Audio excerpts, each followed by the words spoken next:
Page number 2 point number 4 પરિયોજનાનું વર્ણન.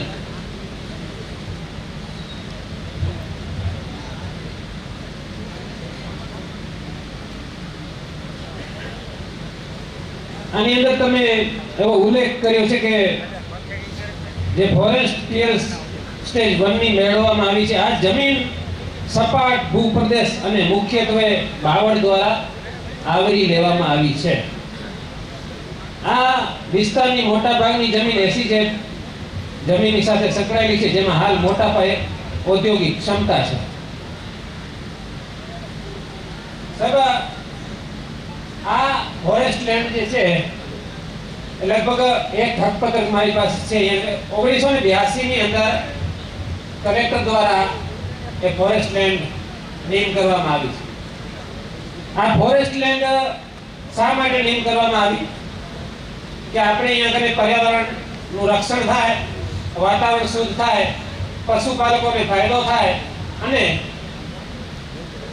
એની અંદર forest ખાતા દ્વારા, વન વિભાગ દ્વારા કરોડો રૂપિયાનો ખર્ચ કરી અત્યાર સુધી કરોડો રૂપિયાનો, અને મીઠા ઝાડ વાવવામાં આવ્યા છે બધી જગ્યાએ. ત્યાં કદાચ નીકળી ગયા છે અત્યારે, જ્યાં તમે એમણે 2-4 વર્ષ ત્યાં છોડી દીધું છે કે હવે તો જવાનું જ છે. એટલે એના ઉપર ગવર્નમેન્ટ એટલે કે પ્રજાના પૈસે અત્યાર સુધી જે કરોડો રૂપિયા વપરાણા એ વન વિભાગના એના ઉપર, અને એમણે જે મહેનત કરી એના ઉપર, એ પૈસા અત્યારે પાણીમાં જશે કે કેમ? એ ઝાડ તો બધા તમે કાઢી નાખશો. ના, આવું ના હોઈ શકે. એટલે હું મારો જવાબ આપું છું આપને કે આપ જે વાત કહી રહ્યા છો, જે વર્ષો પહેલા જે ફોરેસ્ટની સ્થિતિ હશે એમાં ના નથી, પણ જ્યારે અદાણી પોર્ટ્સે ફોરેસ્ટ માટેની જમીનની માગણી કરી ત્યારે ફોરેસ્ટ ડિપાર્ટમેન્ટ પોતે એનો સર્વે કરે અને એ સર્વે કરી અને એનો ડિસ્ટ્રિક્ટ લેવલથી રિપોર્ટ સ્ટેટ લેવલે સબમિટ કરવામાં આવે કે જેમાં આ કયા પ્રકારનું જંગલ છે, એમાં કઈ પ્રકારના ઝાડી ઝાખરા છે, અને એ પ્રમાણે આને મંજૂરી આપી શકાય કે ના આપી શકાય એ ફોરેસ્ટ ડિપાર્ટમેન્ટ નક્કી કરે. એટલે ફોરેસ્ટ ડિપાર્ટમેન્ટના રેકોર્ડમાં અહીંયા જે પ્રોસોફિસ જુલીફુરા જે મેઇનલી જે છે એની રજૂઆત થયેલી છે.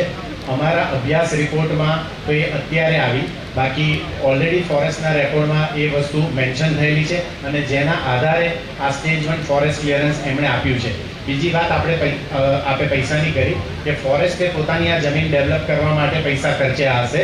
જ્યારે ફોરેસ્ટ ડાયવર્ઝન કોઈ પણ પ્રોજેક્ટ માટે કરવામાં આવે છે ત્યારે મેં અગાઉ પણ જણાવ્યું એમ કે એટલી જ એમાઉન્ટની ફોરેસ્ટ લેન્ડ અમારે આપવાની રહે છે. તો 1576.81 હેક્ટર જેટલી જમીન રેવન્યુ પાસેથી પરચેસ કરી અને ફોરેસ્ટ ડિપાર્ટમેન્ટ પાસે જશે અને એને ફોરેસ્ટ ડેવલપ કરવા માટેની પણ જે કોન્ટ્રીબ્યુશન હશે એ કંપની આપવાનું રહે. અને ત્યારબાદ આનું જે સ્ટેજ 1 ફોરેસ્ટ ક્લિયરન્સ મળ્યું છે એમાં અનેક વિવિધ પ્રકારની કન્ડિશન છે જેનું કંપનીએ પાલન કરવાનું રહેશે અને કંપનીને એ ખર્ચો પણ કરવાનો રહેશે. સાહેબ, પેટા પ્રશ્ન એની અંદર કે તમે કીધું એ જમીન જે ફોરેસ્ટ પરચેસ કરશે હવે પરચેસ કરશે અથવા તો તમે પરચેસ કરીને એને આપશો, બરોબર ને? આ જ મુદ્દો છે ને તમારો.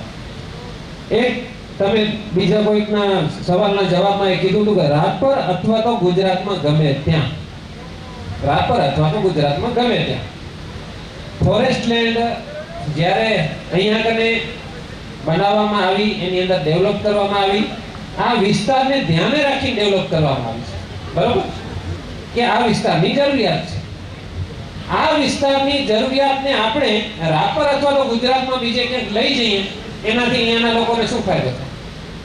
ના, એટલે એ તો જે ફોરેસ્ટ ડાયવર્ઝન કરી અને જે ફોરેસ્ટ બીજી જે જમીન કરવાની છે એની પ્રક્રિયાનો પાર્ટ છે. આપ જે કહી રહ્યા છો કે આ વિસ્તારના બીજી પ્રકારના પર્યાવરણને લગતા પ્રશ્નોના નિવારણ માટે અમે શું કરીશું, અમે કઈ રીતે આગળ વધીશું, એ ચર્ચાનો વિષય હોઈ શકે. બાકી કોઈ પણ જમીનને હું ફોરેસ્ટમાં કન્વર્ટ ન કરી શકું, એની મંજૂરી પણ ફોરેસ્ટે પોતે જ કરવી પડે.